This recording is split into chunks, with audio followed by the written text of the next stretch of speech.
On a Wednesday afternoon in October of 1852, with rain driving sideways against the warehouse glass of Hamburg's Speicherstadt, Sophie Bauer sat alone at her desk and read a dead man's handwriting for the third time.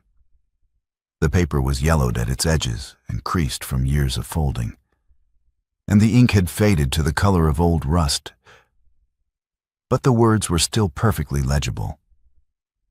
7 lines written in the tight, careful hand of Reinhold Schreier in the last week of his life, 15 years ago.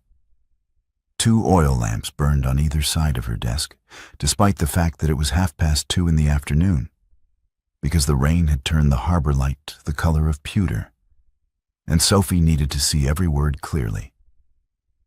She had been Vorsteherin of the Stiftungsschule für Mädchen Hamburg-Altona for 20 months now, responsible for 72 girls and a staff of 9, and she was not a woman who frightened easily. But she had read these 7 lines 3 times, and each time her eyes arrived at the phrase, Die Unterschrift des Landrats, she stopped and held still, and did not allow herself to finish the thought that was waiting at the end of it. She knew that Lothar Bauer had served as Landrat of Wernigerode from 1840 until 1846. She knew that Reinhold had died in September of 1837. She knew what a Landrat's signature over a rural parish meant in the matter of taxation. She was not a woman who required things to be spelled out for her, and that was precisely the difficulty, because she did not want to know this. Not today. Not from a document that had spent 15 years lost in a consistorium archive before a pastor she had never met decided it was time to send it to her. She closed her eyes for 20 seconds. Then she folded Reinhold's sermon notes along their original creases, opened the upper left drawer of her desk, placed them inside, and turned the small brass key in the lock. The drawer closed with a sound like a full stop.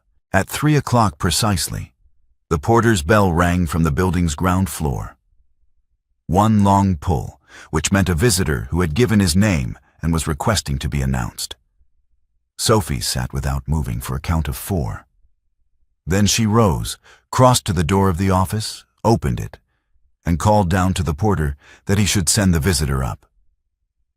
She returned to her desk, straightened the 2 stacks of correspondence that did not need straightening, and faced the door. Footsteps on the stairs, deliberate, unhurried, a man's weight. The door opened. Lothar Bauer entered wearing a dark coat that was wet across both shoulders and down the front. And he did not remove it, and he stopped on the far side of her desk, and they looked at each other across 3 feet of polished oak and 14 months of silence. 20 months earlier, on the evening of Saturday of the 8th of February, 1851, the sitting room of Gut Kettenberg had been warm enough to make the cold outside feel distant and abstract.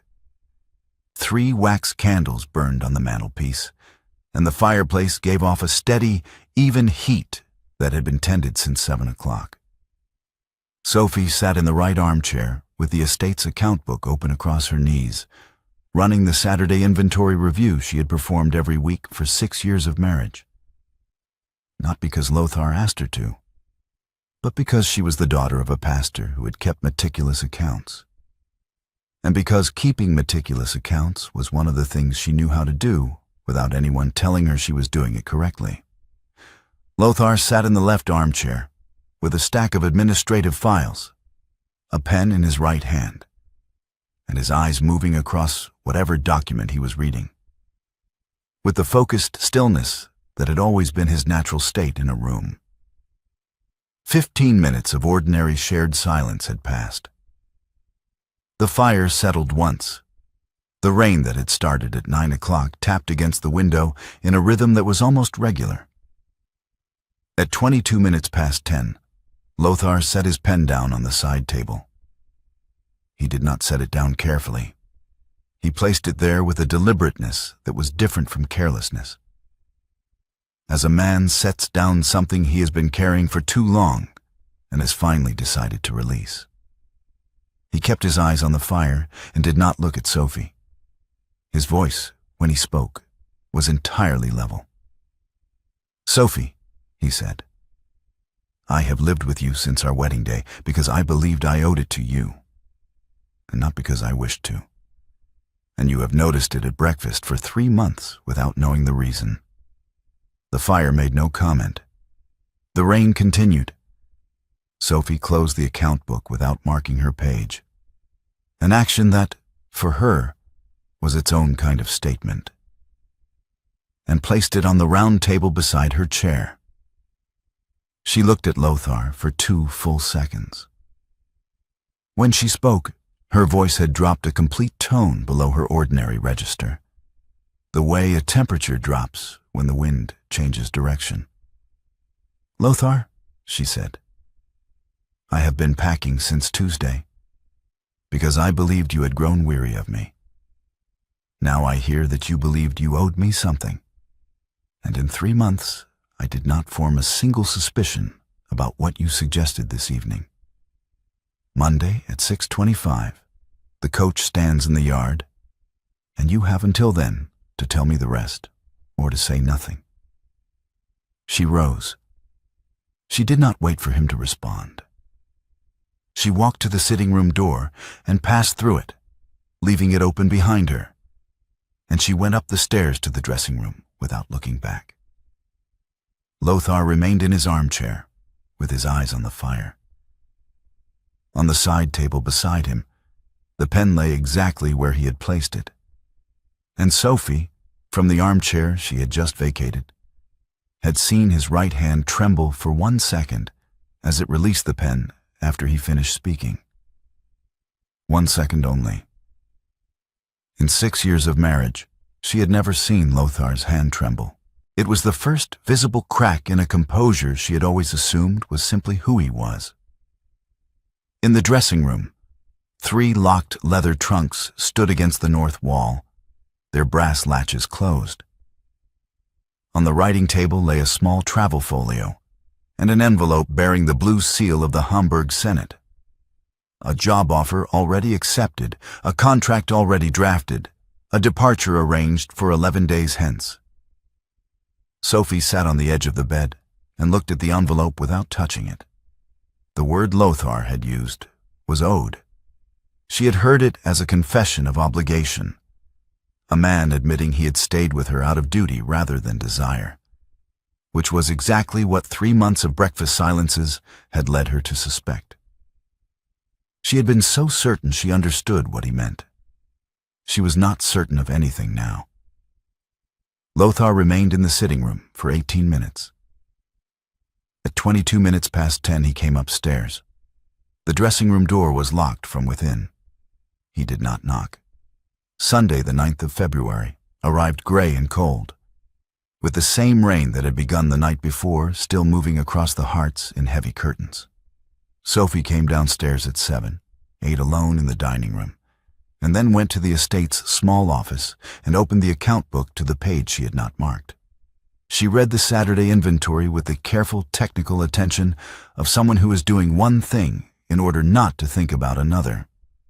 She worked through the livestock accounts, the grain ledger, the quarterly fuel entries. On the 14th page, in the margin beside the account entry for the Schorndorf Parish Holdings, she found a notation in Lothar's own handwriting, dated August 1842, that read, "Tax reclassification confirmed."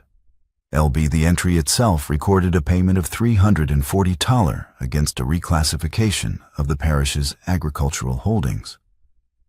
Sophie read the notation twice. She did not yet understand what it meant, only that it existed, that it was in Lothar's hand, and that it was dated 9 years ago, 3 years before their marriage. She copied the notation carefully into her travel folio, closed the account book, and returned it to the shelf. Monday the 10th brought a visitor no one had invited.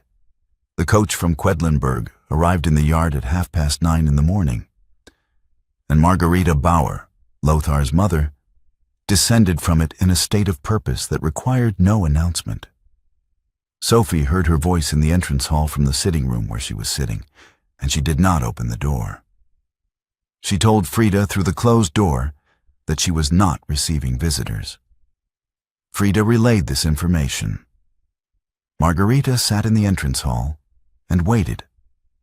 She waited for 4 hours, which was, Sophie reflected, a considerable act of endurance for a woman of 71.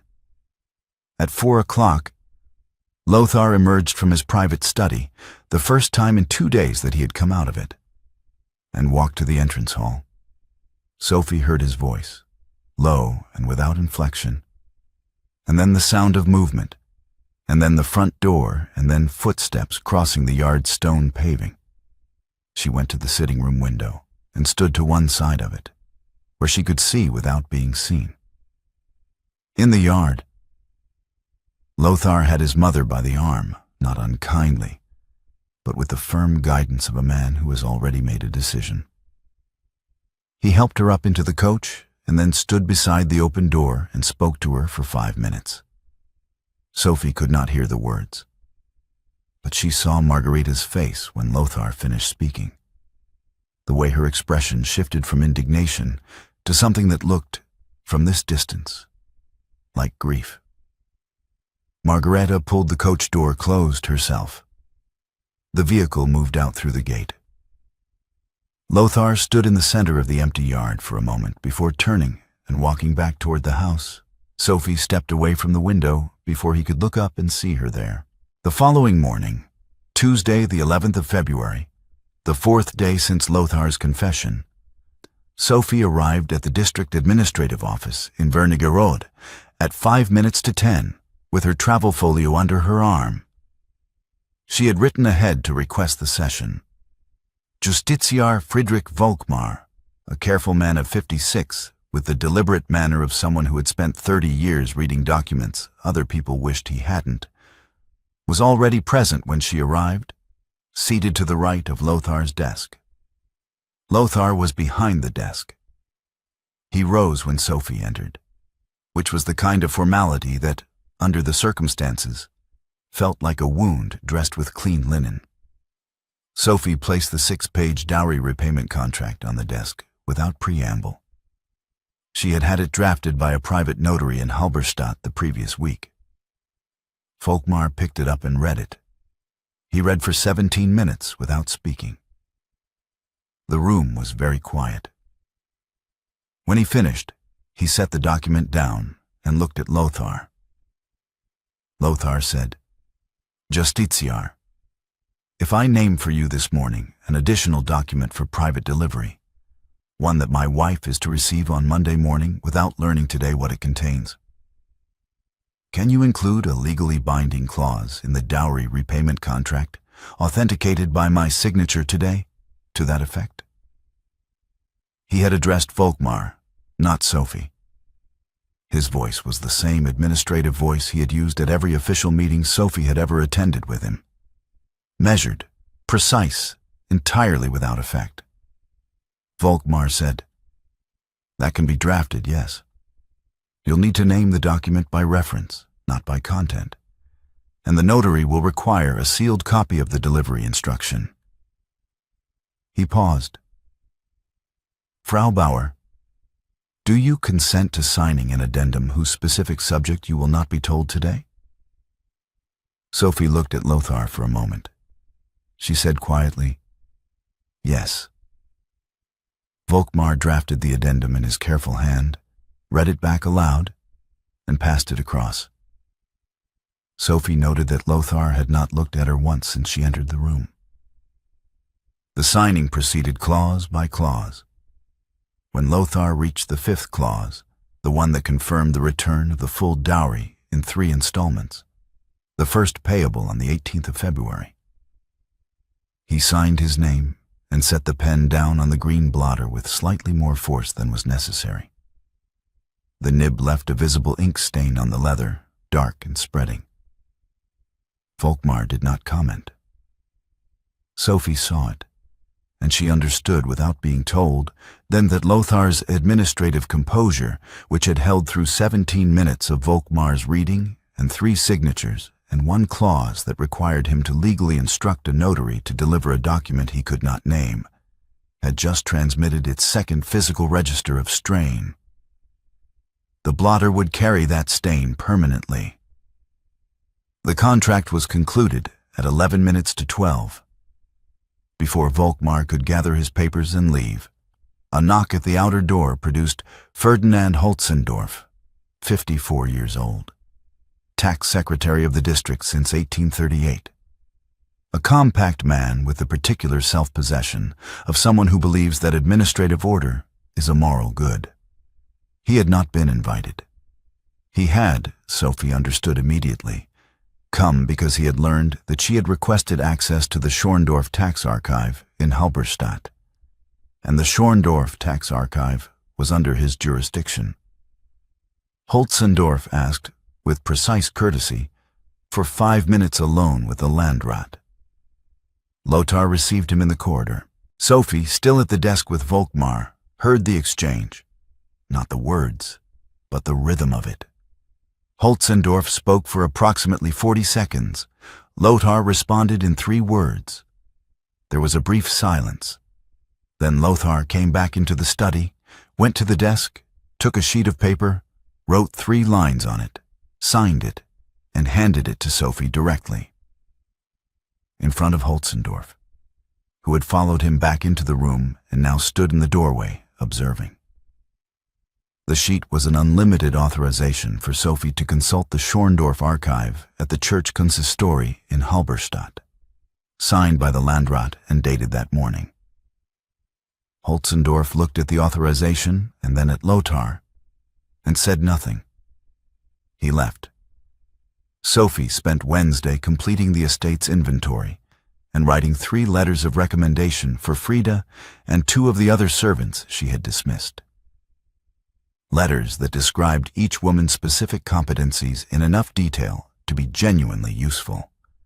Because Sophie was not willing to let the dissolution of her marriage cost other people their livelihoods. She drafted a final letter to her friend Christiane in Hamburg, confirming her arrival date of the 18th. A letter arrived from Eleanor, Lothar's sister in Halle, requesting that Sophie reconsider or at minimum speak with Lothar before Monday. Sophie read it, set it on the writing table, and did not reply. Lothar spent Wednesday and Thursday in his private study. On Wednesday night, Sophie lay awake and listened to the sound of the fireplace in the room below. The particular crackle of paper burning, which was different from wood. She did not go down. Thursday morning, she packed the remaining items in the dressing room and locked all 3 trunks. The coach was confirmed for Monday at 6 o'clock.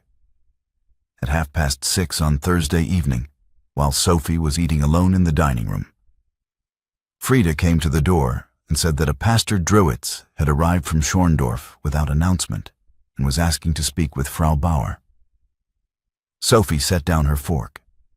She asked Frida to put him in the sitting room and said she would come down at 7. Pastor Theodor Druitz was 49 years old, with the weathered look of a man who had spent decades in a rural parish and had not been sheltered from the difficulties that entailed.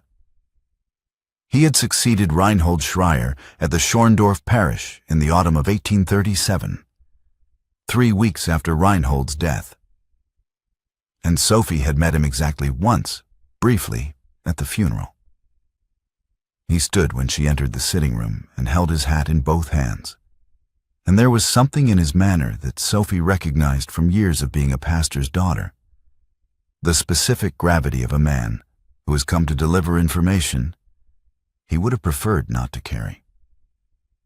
On the round table of the sitting room, Druitz placed a rough wooden box that smelled of old paper and cold stone.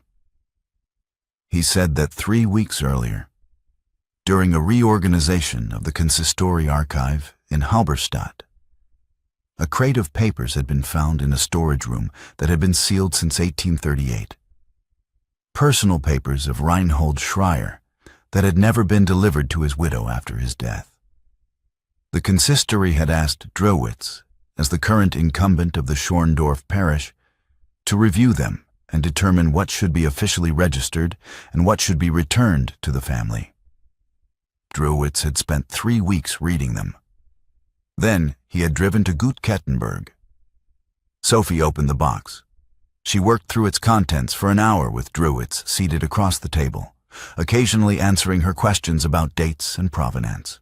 There were administrative letters, a partial manuscript of a sermon series on the Psalms, 2 inventories in Reinhold's hand, and near the bottom of the box, folded in a piece of brown paper and tied with a length of cord that had dried and cracked with age, a sheaf of loose pages that were clearly sermon notes. The working drafts Reinhold made during the week before he preached. Sophie untied the cord. She found the notes dated the 12th of September, 1837. Reinhold had died on the 21st. She turned to the 7th page, where the handwriting became smaller and more compressed, the way Reinhold's always had when he was writing something that was costing him effort. And she read 7 lines that were not part of any sermon. The lines described a signature. They described what the signature had required of the parish. They described what the parish had been forced to sell to meet the obligation: a library, a clock, furniture. And they described the state of the man who had sold these things. The lines ended with a sentence in Latin that Reinhold had written and then crossed out, and then written again beneath the crossing out. God forgive him. I no longer can. Druids said quietly, Frau Bauer, your first husband wrote 7 lines in his final week of preaching about a signature he could not name, because he did not know whether it had been set from malice or from duty. I read those 7 lines for 3 weeks before coming to you this evening. And I believe Reinhold would have wanted you to read them without knowing whose signature it was. But I cannot promise you that you will not find out regardless. Sophie held the notes in both hands. Druids reached forward to adjust the page so she could read more clearly, and for 2 seconds, their fingers were in contact across the paper. His weathered and still, hers steady with the particular steadiness of someone who is using stillness as a tool. She asked him to leave her a copy of the 7 pages. He agreed. He said the remainder of the box would need to go back to the consistory for official registration. At 8:30, he gathered everything except the 7 pages, replaced the lid on the wooden box, and said good night. Sophie walked him to the door. She came back inside, went upstairs, closed the dressing room door, and sat on the floor with her back against the north wall and the 3 locked trunks beside her. And she cried without making any sound for 22 minutes. She cried for Reinhold, which she had not done in 15 years, because 15 years ago she had been a young woman who needed to survive, and crying had not been something she could afford. She cried for herself at 24, sitting in a rented room in Halberstadt, with no money and no family, and no clear understanding of how her husband had come to die so quickly at the end. And she cried for Lothar, which she had never done at all, because she was only now beginning to understand the weight he had been carrying, through every breakfast silence and every quiet evening and every administrative hour of 6 years of marriage. At 10 o'clock she washed her face, went downstairs, and knocked on the door of Lothar's private study. He said, "Come in." She opened the door. Lothar was standing behind his desk, and when she entered, he did not sit. He simply stood and remained standing. And Sophie understood after a moment that he was not going to sit because he could not. There was something in the way he stood that was not composure. It was the posture of a man who has been standing in the same position for so long that sitting down has become impossible, not physically, but in some other way that did not have a simple name. She did not sit either. They stood at 1.5 meters apart in the lamplight, and Lothar said, for the first time in 6 years of marriage in her presence, the name Reinhold Schreier. He told her what he had signed in August of 1842. He told her that he had not read the individual parcels in the reclassification order, that he had trusted the tax secretary's technical report and signed as the third of 3 required signatures without examining what was beneath. He told her that in December of that year, during a routine review of the tax office's collection accounts, he had read the name Schreier against a payment record and had gone back to look at what had been sold to make that payment. He told her that in January of 1843, he had learned from the consistory that Reinhold had died in September. He said all of this in the same precise, administrative voice he used for everything. And Sophie listened without interrupting, and when he finished, she said 4 words. "You kept the document?" Lothar said steadily, "Yes." "In your desk?" Sophie said. Lothar said, "Yes, since January 1843. Sophie nodded once. She left the study and went upstairs. Before she slept, she opened her professional diary, the one she used for school business, not for personal correspondence, and wrote 1 line. "It changes nothing about Monday, but it changes everything that Monday means." On Saturday, the 15th of February, Sophie traveled alone to Halberstadt with Lothar's unlimited authorization folded in her travel folio.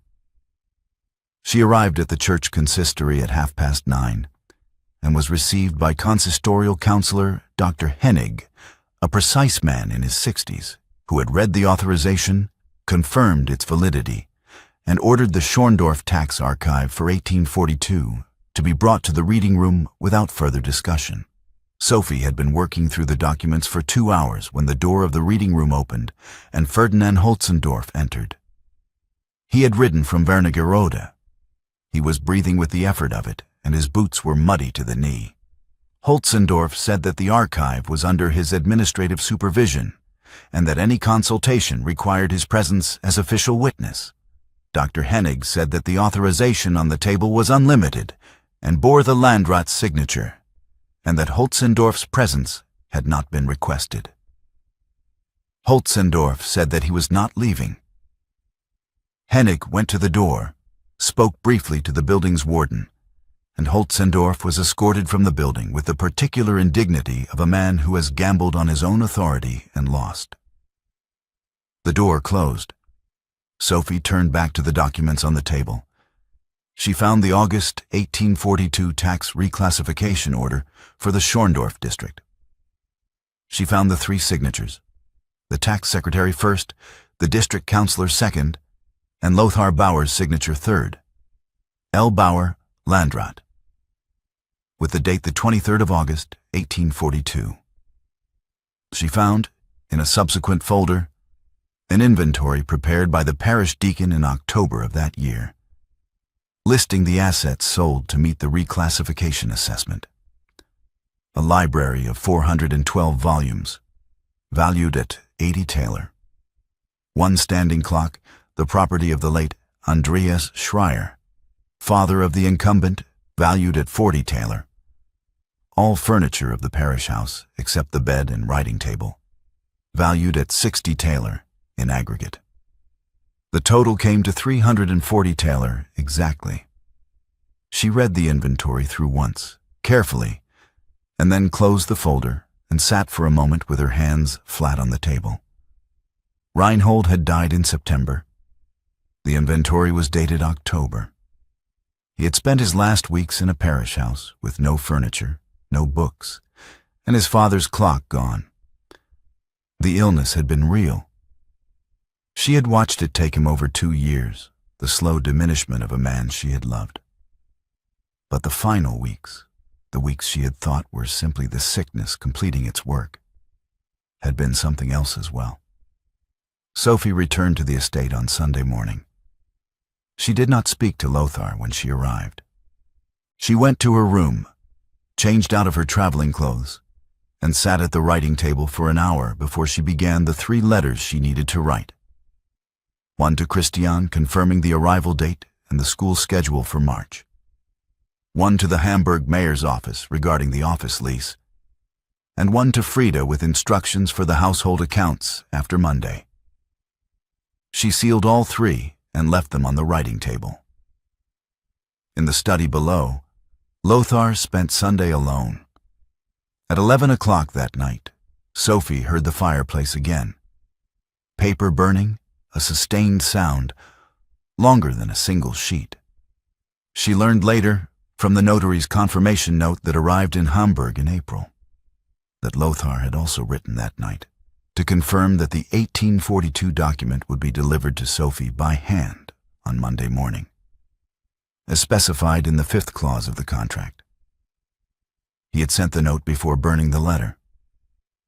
Sophie did not sleep. She read Reinhold's 7 lines one more time by lamplight, then folded the pages, placed them in the wooden box Druitz had left, and locked the box inside the 3rd trunk, which she re-secured with its brass latch. The coach stood harnessed in the yard from 6 o'clock on Monday morning. All 3 trunks were loaded onto the roof rack by 6:15, lashed with leather straps by the coachman and his assistant, who worked in the cold without speaking. The yard was dark. The sun had not yet cleared the ridge to the east, and the cobblestones were wet from overnight rain that had stopped an hour ago. Sophie stood in the south portal in her dark traveling coat with her travel folio in her left hand and waited. The coachman had been told 6:34. It was 6:28.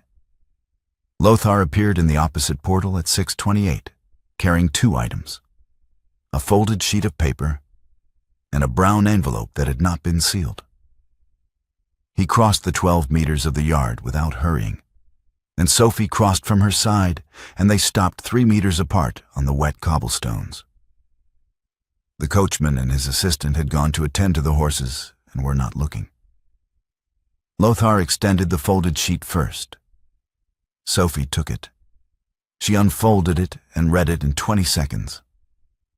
The August 1842 tax reclassification order for the Schorndorf district, with the 3 signatures at the bottom, the 3rd of which was L. Bauer, Landrat.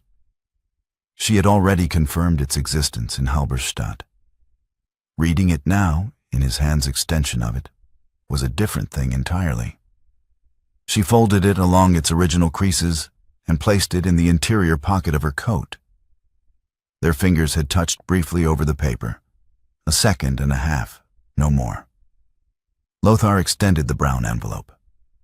Inside it, she could feel through the paper, were the 7 folded pages of Reinhold's sermon notes.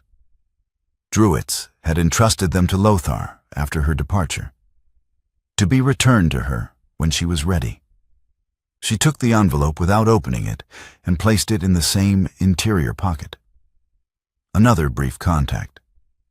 2 seconds over paper, the last. Sophie said, "Lothar, I am taking the 1842 tax document to Hamburg and keeping it. I am taking my first husband's sermon notes and keeping them. Tonight you will burn your copy of the tax document, because I will not have 2 versions of it in Germany, one of which spent 9 years in your desk." Lothar nodded. Sophie boarded the coach. The coachman closed the door. At 6:34, the vehicle passed through the gate of Gut-Kettenberg and turned south toward the road. Lothar remained standing in the center of the yard for 6 minutes. The cobblestones were still wet. The sky to the east had begun to lighten, a thin gray line above the ridge. He stood until the sound of the carriage wheels had entirely disappeared, and then he went inside.